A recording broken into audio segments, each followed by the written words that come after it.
이 땅을 살다 간 사람은 누구나 누구에게 평가를 받아요. 이 땅을 살다 간 사람은 어떻게 살았든지 간에 어떤 방법으로든지 우리의 인생은 반드시 평가를 받고 있습니다. 어쩌면 우리는 그 한 줄에 내 인생에 아름다운 평가를 얻기 위해, 그 한 줄 평을 듣기 위해 오늘을 애쓰고 수고하면서 살아가는지 모릅니다. 우리가 지금 솔로몬을 살피고 있죠. 솔로몬의 인생에서 가장 아름다운 한 줄 평은 무엇일까? 저는 주저하지 않고 이 more and more 말씀을 시작할 때 그 첫 시간에 살폈던 역대하서 1장 1절이라고 생각합니다. 다윗의 아들 솔로몬의 왕위가 견고하여 가며, 그 다음 표현이 중요하죠. 그의 하나님 여호와께서 그와 함께 하사 힘이 창대하게 하시니라. 솔로몬의 인생에 대한 평가가 하나님이 일생을 그와 함께 한 사람 뿐만 아니라 함께 하여서 하나님이 그를 창대하게 해준 사람, 얼마나 아름다운 한 줄 평입니까? 솔로몬의 인생에 이런 아름다운 한 줄 평이 가능할 수 있었던 것은 역대하 1장 7절 때문입니다. 그날 밤에, 이 밤이 있어서 솔로몬의 인생은 이렇게 아름다울 수 있었거든요. 그날 밤에 하나님이 솔로몬에게 나타나 그에게 이르시되 내가 네게 무엇을 주랴 너는 구하라 하시니. 여러분, 여기 그날 밤은 어떤 밤입니까?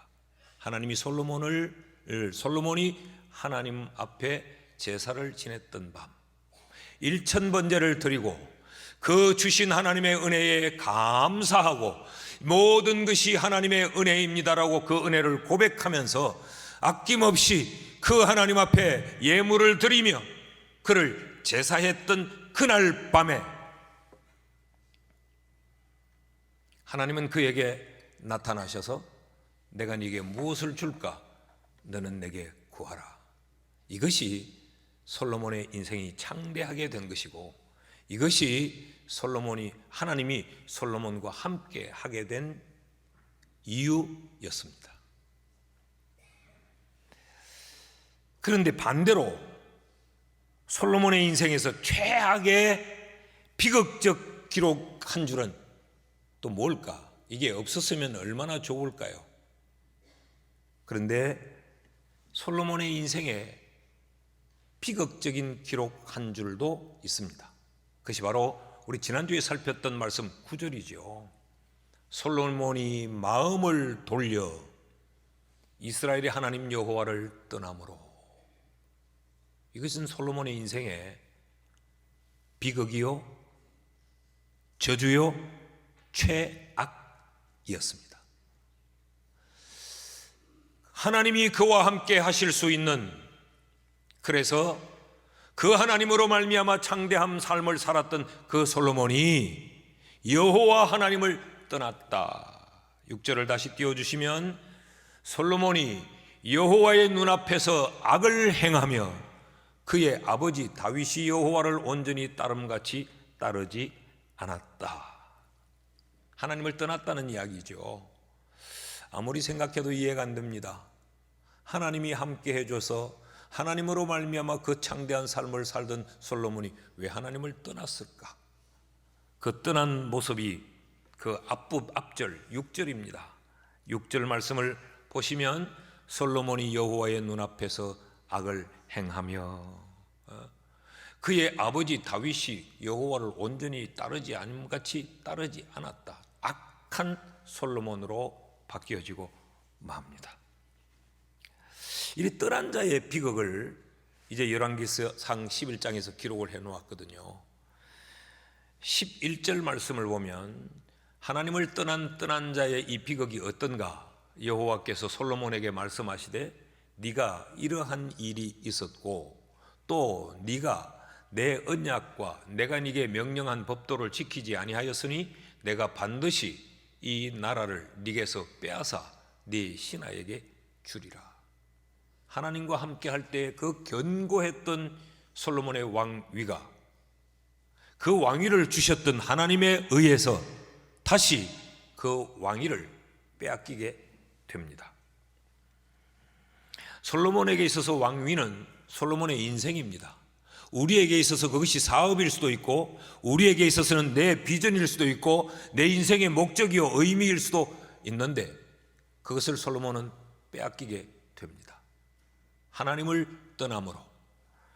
14절 말씀을 보십시오. 이것은 솔로몬 한 개인에게만 해당된 말씀이 아니고 여호와께서 에돔 사람 하닷을 일으켜 솔로몬의 대적이 되게 하시니 그는 왕의 자손으로서 에돔에 거하였더라. 그러니까 태평성세를 누리던 그 이스라엘 백성들에게, 대적이 없었던 그 이스라엘 민족에게 대적들이 일어나기 시작합니다. 그 말은 이스라엘의 태평스러웠던 시대가 끝이 나고 불안과 고통과 역경의 시간이 시작되었음을 우리에게 가르치는 말 아닙니까? 솔로몬이 비참해졌을 뿐만 아니라 솔로몬으로 말미암아 그 공동체가 비참한 비극의 나락으로 떨어지게 된 거죠. 하나님을 떠난 것은 이렇게 된다는, 이게 너무도 자명한데 우리의 어리석음은 이것을 잊고 사는 겁니다. 하나님을 떠나서도 내가 살 수 있을 것으로, 오늘에 내게 주어진 것은 내 힘으로 지키고 오늘에 내게 주어진 이것들을 내가 좌지우지할 수 있다고 생각하는 이것이 우리의 어리석음이에요. 여러분, 집을 떠난 둘째 아들의 비극을 기억하십니까? 소위 탕자의 비유라고 일컬어지는 그 비극의 말씀. 그는 아버지의 집을 떠날 때 아버지로부터 그의 유산을 받아 아버지를 떠나면 자유할 줄 알았습니다. 만족한 삶을 살 줄 알았어요. 그리고 자기의 인생의 계획대로 자기의 꿈을 실현시키며 자기만의 멋진 인생을 펼칠 줄 알았는데 그 결론은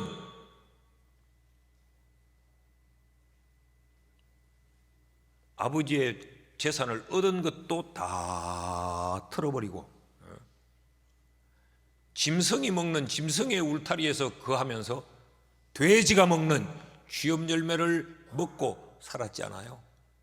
그 둘째 아들이 우리에게 던지는 메시지는 집 떠나면 개고생이다. 집 떠나면 개고생이다. 인간이 처참해질 수 있는 가장 최악의 나락으로 떨어진다 라고 지금 솔로몬의 인생을 통해서 우리에게 교훈하는 거죠.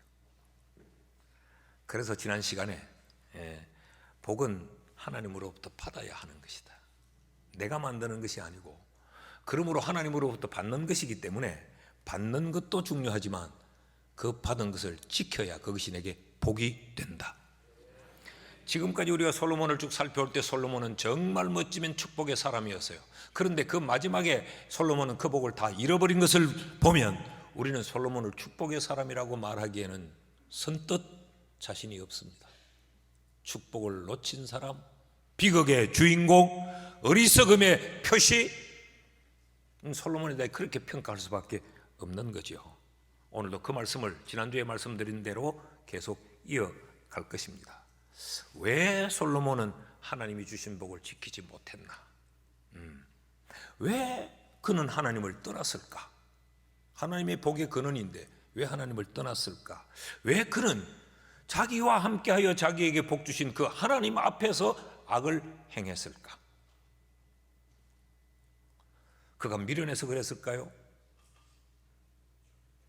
그는 미련하지 않았습니다. 그는 지혜의 표상입니다.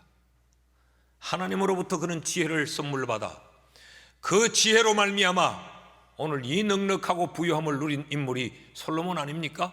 그래서 그 모든 열국의 왕들이 솔로몬의 그 지혜의 한 충고를 듣기 위해, 솔로몬의 그 리더십이 배우기 위해, 솔로몬의 그 창의력과 솔로몬의 그 판단력과 솔로몬의 그 창조의 힘이 무엇인지를 듣고 싶어 솔로몬에게로 뇌물 보따리를 사서 들고 솔로몬을 찾아오지 않았습니까? 기도하십시오. 우리 목사님 열려면 안 된다고. 그렇지 않았습니까? 하나님이 주신 지혜로 충만했던 솔로몬인데 왜 이렇게 어리석고 왜 이렇게 바보 같은 이런 짓을 해서 그 인생의 마지막이 잘 나가다가 실패한 인생이 되게 했는가? 오늘 세 가지를 살펴봅시다. 그 첫째는 솔로몬은 예배를 상실해버렸습니다. 솔로몬이 누굽니까? 솔로몬은 예배했던 사람 아닙니까? 솔로몬의 그 창대함, 그 창대함의 바탕에, 솔로몬의 창대함의 그 근간이, 솔로몬이 창대한 삶을 살 수 있었던 그 시작이 제사 아니었습니까? 그는 하나님 앞에 제사 드림으로 하나님의 마음을 흡족하게 만들었고, 제사하는 그 솔로몬을 하나님은 기뻐했고, 그래서 하나님은 흥분하여 그 솔로몬에게 내가 네게 뭐 줄까? 말해라. 그래서 솔로몬의 인생이 창대한 길로 나가지 않았습니까? 그는 제사를 즐거워했고, 그는 제사를 삶의 내용으로 알았고, 그에겐 제사가 전부인 사람이었습니다. 제사로 복을 받았고, 성전을 건축하는 그 목적도 하나님을 제사하기 위함이었어요. 자기의 왕의 업적을 쌓거나 왕의 치적을 만들기 위해 자기의 하나의 커리어를 만들기 위한 것이 아니었어요. 역대하 2장 4절 말씀을 보십시오. 그는 성전을 건축하기에 앞서 이제 내가 나의 하나님 여호와의 이름을 위하여 성전을 건축하여 구별하여 드리고, 내 명예를 위한 것이 아니고 여호와의 이름을 위하여 성전을 건축하여 드리고, 주 앞에서 향재료를 사르며 항상 떡을 차려 놓으며 안식일과 초하루와 우리 하나님 여호와의 절기에 아침 저녁으로 번제를 드리려 하오니 이는 이스라엘의 영원한 규례니이다. 하나님이여, 내가 성전을 지으려는 것도 하나님을 제사하기 위함입니다. 이건 내 마음의 감동뿐만 아니고 이렇게 하나님을 제사하는 것이 하나님의 백성으로서의 마땅한 도리이기 때문입니다라고 고백하지 않았어요. 이는 이스라엘의 영원한 규례니이다. 성전을 건축하는 목적도 제사를 위한 것이었어요. 왕에 즉위한 지 4년 만에 그는 7년의 세월을 걸쳐서 성전을 지어 봉헌합니다. 그리고 성전을 건축한 후에도 그는 제일 먼저 그 성전 건축에 봉사한 사람들에게 표창장을 주고 감사장을 주고 수고했다고 자축 파티를 한 것이 아니라 그는 하나님 앞에 제사를 먼저 드렸어요. 역대하 5장을 보십시오. 6절 말씀을 보시면 솔로몬 왕과 그 앞에 모인 이스라엘 회중이 궤 앞에서 양과 소로 제사를 드렸으니 그 수가 많아 기록할 수도 없고 셀 수도 없었더라. 솔로몬이 성전을 건축하고 제사를 드렸다는 것만으로 성경은 만족하지 않아요. 그 하나님 앞에 드린 예물이 그 수요가 셀 수도 없이 많았다. 그 말은 많은 예물을 드렸다는 것도 우리에게 가르치기 위함이지만 그보다 얼마나 제사 드리는 일에 솔로몬이 집중했는가를, 그 성전을 지은 그 목적을 이루기 위해 하나님 앞에 얼마나 그 제사에 올인했는가를 아낌없이 계산 없이 하나님 앞에 전부를 다 드리면서도 솔로몬은 예배했다. 이게 솔로몬이다 라는 걸 지금 우리에게 가르치려고 하는 것이에요. 수요를 셀 수 없이 드렸더라. 여러분, 우리가 사랑하면 계산하지 않잖아요. 사랑하면 아낌없이 다 주잖아요. 솔로몬은 하나님을 사랑했기에 그 하나님을 제사하는 것을 자기 삶의 가장 귀한 낙으로 여겼던 인물입니다. 그런데 갑자기 그의 삶에서 이 제사가 사라져 버립니다. 열왕기상만 보더라도 열왕기상 10장까지는 솔로몬이 성전을 짓고 하나님 앞에 제사한 멋진 사람으로 소개되는데 그 이후에 11장부터 읽어보면 솔로몬의 브레이크 없는 내리막길의 질주만 기록되어 있지 여기 하나님을 예배했다는 기록이 없어요. 무너져 내리는 그의 삶의 시간표를 가만히 들여다보면 어느 한순간에도 예배가 없습니다. 여러분, 제사가 사라지자 그 자리에 사람이 들어앉습니다. 오늘 열왕기상 11장 1절을 보실까요? 솔로몬 왕이 바로의 딸 외에 이방의 많은 여인을 사랑하였으니 하나님을 제사했다는 기록이 사라지니까 사람이 사랑의 대상으로 등장을 해요. 곧 모압과 암몬과 에돔과 시돈과 헷 여인이라. 이 여자들은 다 이방 여자들입니다. 여러분, 우리가 예배를 상실하면 그 하나님을 상실하는 거죠. 그 자리에 사람의 생각이 들어앉고 거기 사람의 경험이 들어앉고 사람의 권력이 들어앉게 됩니다. 제사가 사라지면 사람의 마음이 갈 곳을 잃어버립니다. 3절 말씀을 보실까요? 왕은 후궁이 700명이요 첩이 300명이라 그의 여인들이 왕의 마음을 돌아서게 하였더라. 여기 후궁이 700명이요 첩이 300명이다. 제가 계산을 한번 해봤어요. 이 1000명에, 그러니까 자기 아내까지 1001명 아니요, 매일 밤 신방을 해도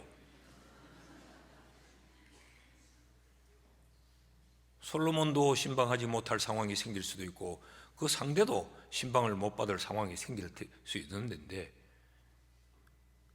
근데 이 말의 본질은 뭐예요?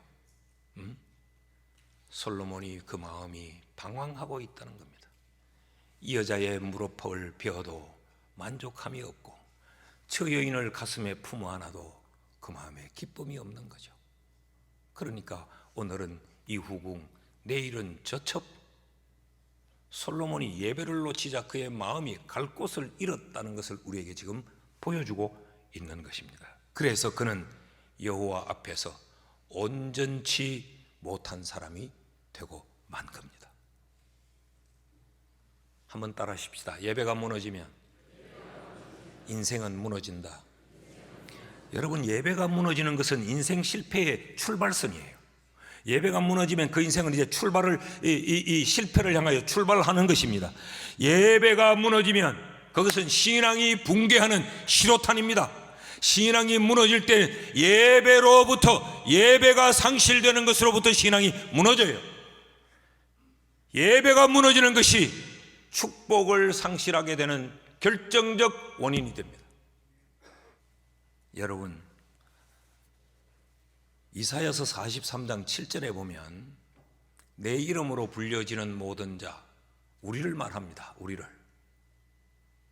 하나님에 의해 구원받은 우리는 곧 내가 내 영광을 위하여 창조한 자라 그랬어요. 구원의 목적이 하나님의 영광을 위하여 우리를 구원했다. 그래서 내가 그를 지었고 내가 그를 만들었다는 거죠.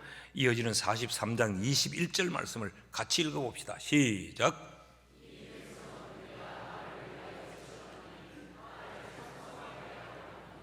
왜 하나님이 우리를 만드시고 왜 하나님이 우리를 구원하셨느냐?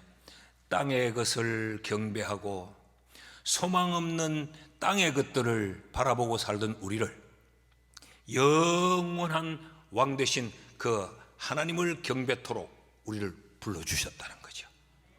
이것이 구원의 목적입니다. 그런데 이 목적, 이 효용성을 상실해버리면 하나님은 우리를 버리시는 거죠. 효용 가치가 없으면 버려집니다.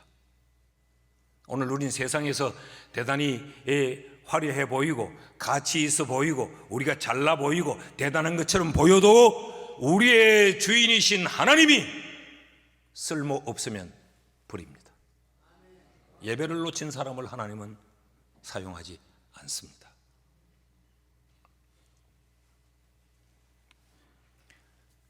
그러므로 여러분, 예배를 목숨처럼 귀하게 여기고 예배에 생명을 거는 우리가 될 수 있기를 바랍니다. 자, 예배가 사라지자 둘째로 솔로몬은 하나님의 말씀도 떠나게 됩니다. 이건 당연한 결과죠. 예배를 놓친 자에게 말씀이 있을 수가 없지요. 2절 말씀을 보실까요? 여호와께서 일찍이 이 여러 백성에 대하여 이스라엘 자손에게 말씀하시기를 너희는 그들과 서로 통혼하지 말라. 이방인과 결혼하지 말라. 그들도 너희와 서로 통혼하게 하지 말라. 그들이 반드시 너희의 마음을 돌려 그들의 신들을 따르게 하리라 하셨으나 솔로몬은 그들을 사랑하였더라. 하나님의 말씀을 던지고 자기의 육의 욕심대로, 자기의 마음대로, 자기의 계산대로, 자기의 좋은 대로 그 인생의 길을 정해버리고 맙니다. 이건 전설입니다. 이건 고전이에요. 이방인과 통혼하지 말라라는 이 말씀은 하나님이 이미 레위기에서도 주셨고 신명기에서도 주셨고 고전의 말씀이에요. 나는 몰랐습니다 라고 말할 수가 없어요. 그런데도 솔로몬은 그 말씀을 버립니다. 솔로몬의 아버지 다윗은 숨 넘어갈 때 그 아들에게 마지막 유언으로 던진 말이 하나님의 말씀 붙들어라 그거였어요. 내가 통일 왕국을 이루어 놓았지 않느냐, 내가 이렇게 이루어 놓은 이 넓은 땅덩어리 잘 지켜라고 말하지 않고 하나님의 말씀을 붙들으라고 했어요. 열왕기상 2장 1절에서 3절 같이 읽어봅시다. 시작.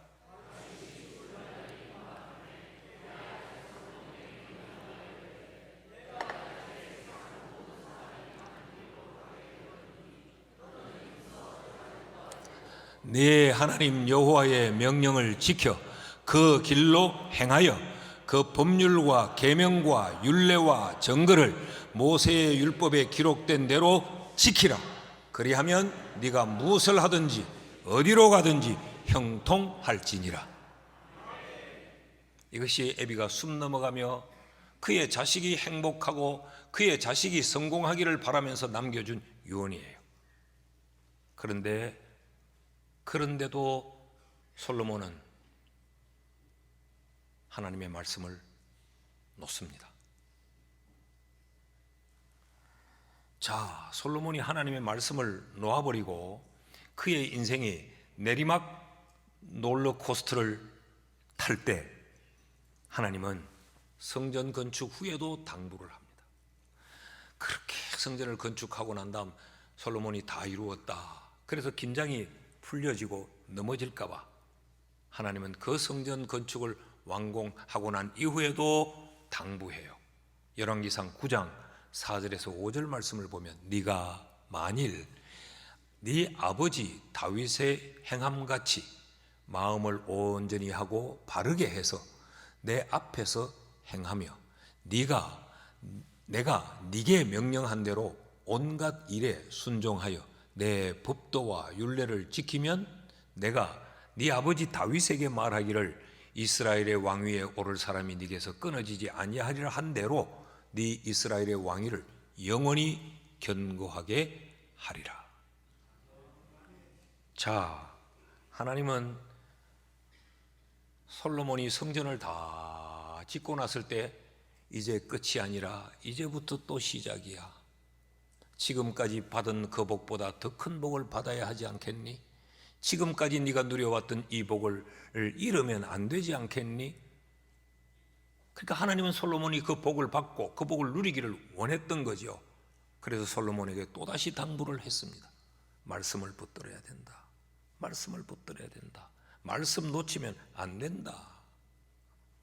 그런데 솔로몬은 오늘 본문의 4절 말씀을 보시죠. 솔로몬의 나이가 많을 때에 그의 여인들이 그의 마음을 돌려 다른 신들을 따르게 하였으므로 왕의 마음이 그의 아버지 다윗의 마음과 같지 아니하여 그의 하나님 여호와 앞에 온전하지 못하였더라.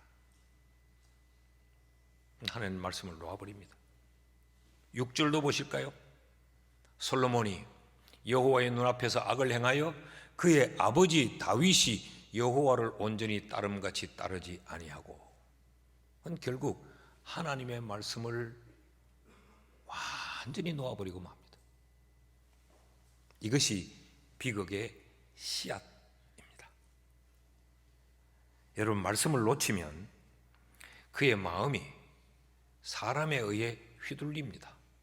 기준이 없어져 버리니까, 원칙이 사라져 버리니까, 사람들의 지혜, 사람들의 경험, 사람들의 상식, 사람들의 주관, 여기에 따라 그 인생은 휘둘리게 되어 있어요. 2절 하반절 말씀을 보시죠. 그들이 누굽니까? 솔로몬이 사랑했던 여인들입니다. 그들이 반드시 너희의 마음을 돌려 그들의 신들을 따르게 하리라 하였으나 솔로몬이 그들을 사랑하였더라. 결코 솔로몬은 지혜로운 사람이 못 됐어요. 그러니까 그들이 솔로몬의 마음을 돌리는 거죠. 사람에 의해서 솔로몬의 마음이 좌지우지 되어버립니다. 왜 그래요? 말씀을 놓아버리니까, 기준이 없어지니까. 말씀이라는 말은 카논, 자, 척도, 나침판, 그런 이야기예요. 그러니까 방향을 상실해버리는 거죠. 그럼 사람이 주인이 돼서 그 인생을 핸들링합니다. 4절도 보실까요?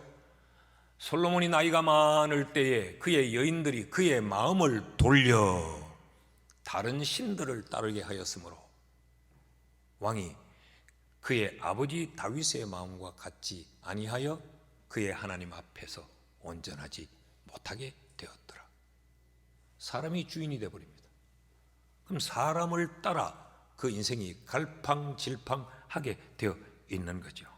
우리가 또 여러 이런 상담을 전공한 그런 분들에게 가서 상담의 말도 들어야 됩니다. 아픈 사람은 환자의 말을, 의사의 말을 들어야 됩니다. 그러나 하나님의 말씀은 놓으면 안 됩니다.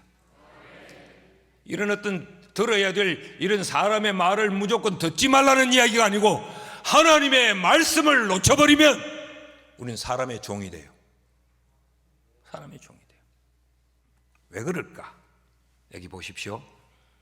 6절에서 8절 말씀을 보면요, 솔로몬이 여호와의 눈앞에서 악을 행하여 그의 아버지 다윗이 여호와를 온전히 따름같이 따르지 아니하고 모압에 가정한 그모스를 위하여 예루살렘 앞 산당에 산당을 짓고 암몬 자손에 가정한 몰록을 위하여 그와 같이 하였으며 그가 또 그 이방 여인들을 위하여 다 그와 같이 한지라. 그들이 자기 신들에게 분향하며 제사하였더라. 이거 보십시오. 하나님을 위하여 성전을 짓고 그 하나님을 영화롭게 하며 예배했던 이 솔로몬이 이제는 사람의 종이 되어서 여자를 기쁘게 하는 거예요. 이 사람의 지배를 당해버리는 거예요. 사람의 지배를 당하게 돼버려요. 이 아내의 말을 듣지 말라는 말이 아닌 거 아시죠? 사람이 솔로몬의 인생을 지배합니다. 그래서 하나님이 그토록 싫어하는 이방 산당을 짓게 하고 그들이 그곳에 분향하며 거기에 제사하는 것을 솔로몬이 제어하지 못합니다. 아마 성경은 이렇게만 기록되어 있지만 솔로몬이 그들을 그 산당을 지어줬다면 그들에게 그 신을 경배하라고 등 떠밀었을지 몰라요. 그러니까 사람의 종이 되고 맙니다. 말씀을 상실하면. 뿐만 아니죠. 7절을 떼내서 보면요, 모압에 가정한 그모스를 위하여 예루살렘 앞 산에 산당을 지었고, 하나님의 이름을 높이며 하나님을 경배하기 위해 성전을 지었던 그 솔로몬이 마치 그 하나님을 보란 듯이 예루살렘 앞 산에 이방 산당을 지어놓습니다. 하나님이 겁나지 않는 겁니다. 나는 마음대로 할 수 있다고 생각하는 겁니다. 나는 하나님도 겨룰 수 있다고 생각하는 거죠. 이 악행이 말씀을 놓아버리면 일어날 수 있어요. 여러분, 우리가 하나님의 말씀을 놓아버리면 우리도 이렇게 악해질 수 있습니다.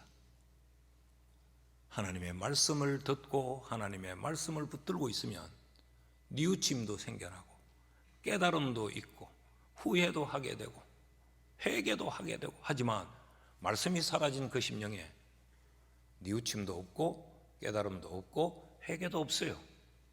오직 자신이 하고자 하는 대로만 하는 겁니다. 그래서 하지 말아야 될 말과 행동을 거침없이 해버리는 거예요. 근데 하나님의 말씀이 내 속에서 나를 지배하고 있으면 우리는 어느 선에서 멈춰요. 하나님의 말씀이 나를 지배하고 있으면 우리는 혹 곁길로 발을 디뎠다가도 다시 그 길로 그 걸음을 옮깁니다. 근데 말씀이 없으니까 이것이 곁길인지 이것이 정로인지 내가 어디를 가고 있는지 분간을 못하는 거지요. 왜 그런가?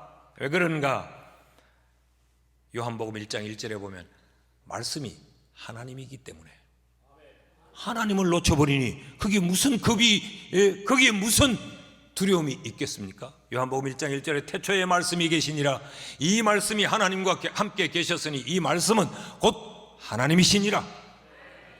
말씀을 놓쳤다는 말은 하나님을 놓쳐버린 거예요. 하나님을 놔버리면 여러분 우리가 겁날 게 없습니다.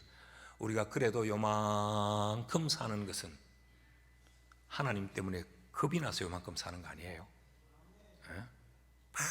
악한 생각이 올라오다가도 아유, 하나님이 기뻐하시겠나? 하나님이 겁나서 절제하는 거예요. 우리도 우리 감정과 기분대로 막 육의 소욕대로 살고 싶을 때가 왜 없어요? 그때 하나님 두려워서 우리는 그 길로 못 넘어가는 거 아닙니까? 그런데 이 하나님을 놓아버리니까 천방지축으로 갈 때 안 갈 때를 구분 없이 막 사는 거죠. 그래서 오늘 우리가 금주의 암송 구절인데 시편 119편 105절 말씀을 보시죠. 다 같이 시작.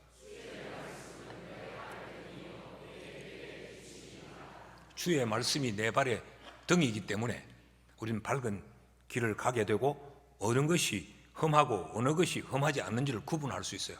주의 말씀이 내 길에 비치기 때문에 우리는 어둠 속을 헤매지 않아요. 그런데 말씀을 놓쳐버리면 우리는 갈 길을 몰라요. 어둠 속에서 방황할 수밖에 없어요. 유리하고 방황하며 길이 아닌 곳에서도 그는 허우적거리고 어디를 가야 될지도 모르니까 어둠에 묶여 있고 천방지축에 인생을 살 수밖에 없는 거죠. 그러면서도 자기는 바른 길을 간다고 생각하는데 빛이 없는데 이게 길인지 아닌지도 몰라요. 그냥 지 기분대로 지 마음대로 지 하고 싶은 대로 선택하고 결론 내리고 사는 거죠. 그래서 말씀을 놓친 인생은 참 불행한 인생입니다. 신명기 28장 2절을 같이 읽습니다. 시작.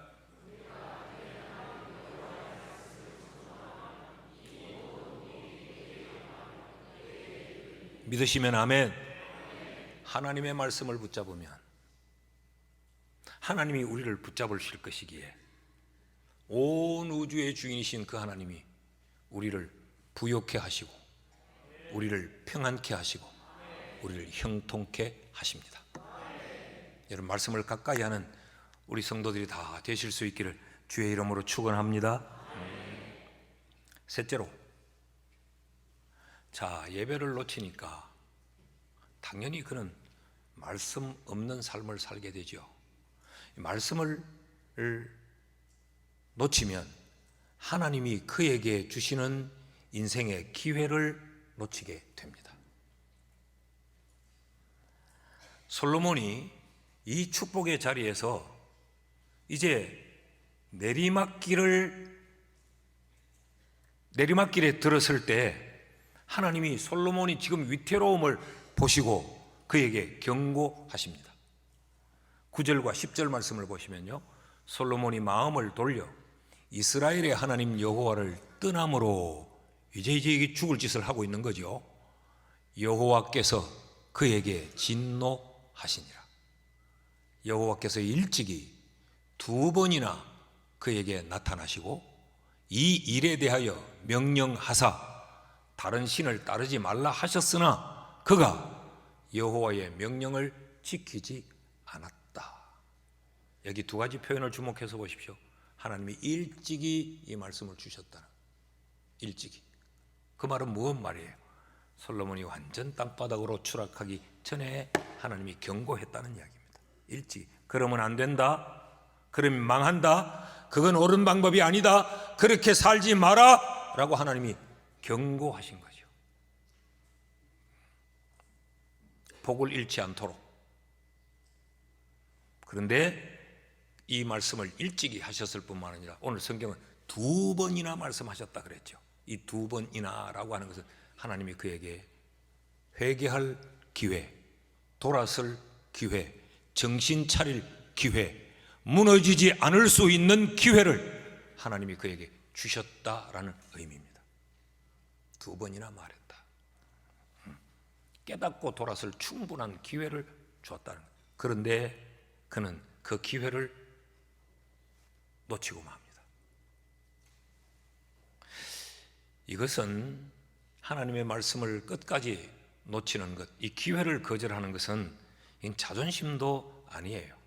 뭐 내가 지금 이미 이렇게 벌려놨는데 지금 와서 이걸 내가 포기하고 돌아선다면 내가 이게 쪽팔리는 거 아니야. 그냥 못 먹어도 고다 그러고 밀어붙여야지. 이건 자존심이 아니에요. 이건 우직한 흔들림이 없는 우직함도 아닙니다. 이건 고집도 아니에요. 이건 불신앙입니다. 이것은 하나님을 향한 도전입니다. 그러니까 6절 말씀에 다시 보면 솔로몬이 여호와의 눈앞에서 악을 행하죠. 하나님의 눈앞에서 악을 행하죠. 여러분, 하나님이 어떤 분이실까요? 성경은 하나님에 대해서 여러 하나님 되심을 우리에게 묘사한 이 표현들이 많지요. 오늘 저는 하나님은 어떤 분인가? 하나님은 기회를 주시는 분이라고 말하고 싶어요. 하나님은 우리에게 항상 기회를 먼저 주십니다. 구약 성경의 모든 선지서들은 선지자들이 그 백성들에게 하나님의 말씀을 받아 전달한 내용이거든요. 그 선지서들은 한결같이 하나님의 기회를 위한 경고의 말씀들이에요. 하나님이 선지자를 통하여서 이렇게 살면 안 된다, 지금이라도 돌아와야 된다, 이러면 너희 죽는다, 망한다. 하나님이 전부 경고의 말씀이에요. 그 경고의 말씀은 하나님이 사랑하기 때문에 하나님의 백성들에게 주는 기회예요. 그냥 내리치면 되지, 그냥 죽여버리면 되지, 그런 말씀을 하실 이유가 없잖아요. 따라합시다. 경고는 기회이다.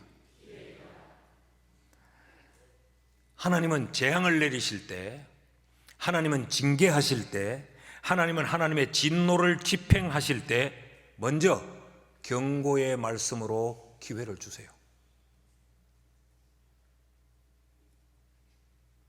근데 그 기회를 붙드느냐, 그 기회를 외면하느냐, 이것에 따라 복을 지키느냐, 복을 잃느냐가 결정됩니다. 이건 하나님의 법칙이에요. 하나님은 우리가 살아가는 이 땅의 모든 삶의 영역에서 하나님이 이 원칙을 적용합니다. 우리가 갑자기 무슨 병이 드는 예는 없어요.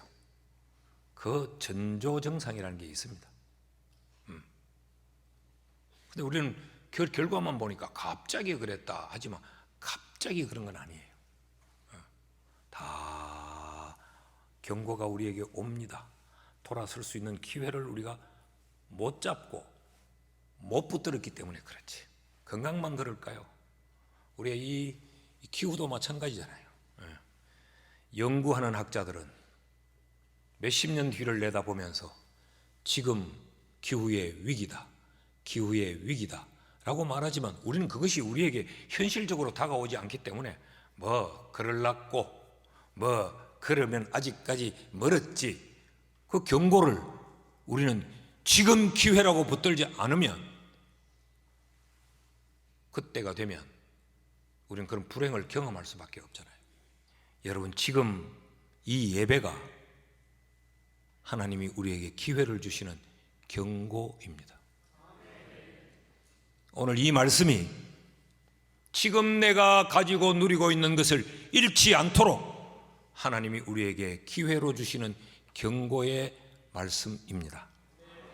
우리가 살아가는 지금 오늘이라고 하는 이 시간이 하나님이 우리에게 바로 살라고, 제대로 살라고 하나님이 주시는 경고의 시간 아닙니까?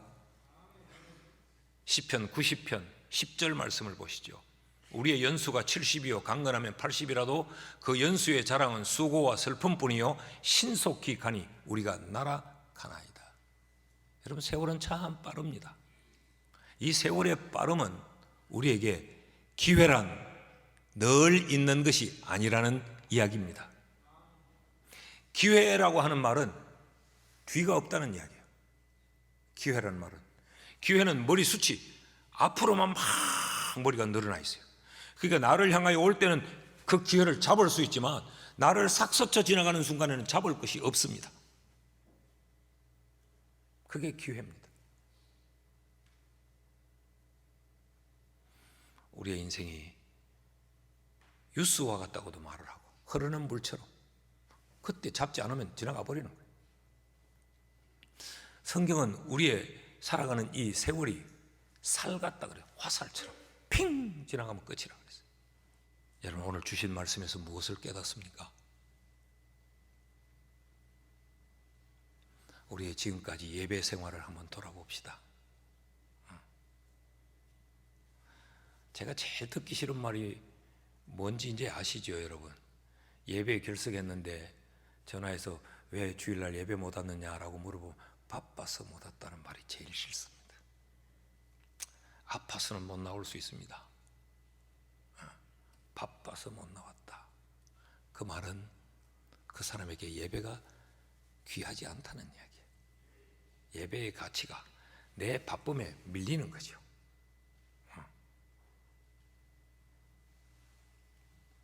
나의 예배 생활은 어떤지, 나는 말씀과 더불어 살아가는지, 하루를 지나가는 동안에도 말씀 한 구절도 기억이 안 나요. 오늘 예배 때 받은 말씀, 이 말씀을 붙들고 우리 한 주간을 살아가야 돼요. 근데 여기서 딱 듣고 요문을 나가면 말씀은 내게 없어요. 전부 내 경험, 내 계산, 내 꿈, 내 아이디어 이것만 있는 거죠. 그래서 이렇게 기도를 들어보면 저 사람이 들은 말씀이 마음에 남아있구나. 1년, 2년, 수년을 기도해도 말씀과 전혀 들은 말씀과 상관없어요. 맨날 했던 그 기도 똑같이 날씨만 바꿔가지고 이렇게 좋은 날씨, 이렇게 흐린 날씨만 바꿔 맨날 그렇게 기도. 그 기도에 지난 주일 들었던 말씀이 흔적도 없는 대단히 위험한 삶이죠. 오늘 이 시간을, 이 말씀을 하나님이 기회로 주시는 경고로 붙들지 않으면 여러분, 이 시간은 지나가 버립니다. 지나가 버려 붙잡지 못하고 보내버리면 내게 남는 건 후회밖에 남지 않습니다. 오늘 이 말씀을 여러분 마음에 깊이 새길 수 있기를 주의 이름으로 축원합니다. 축원합니다.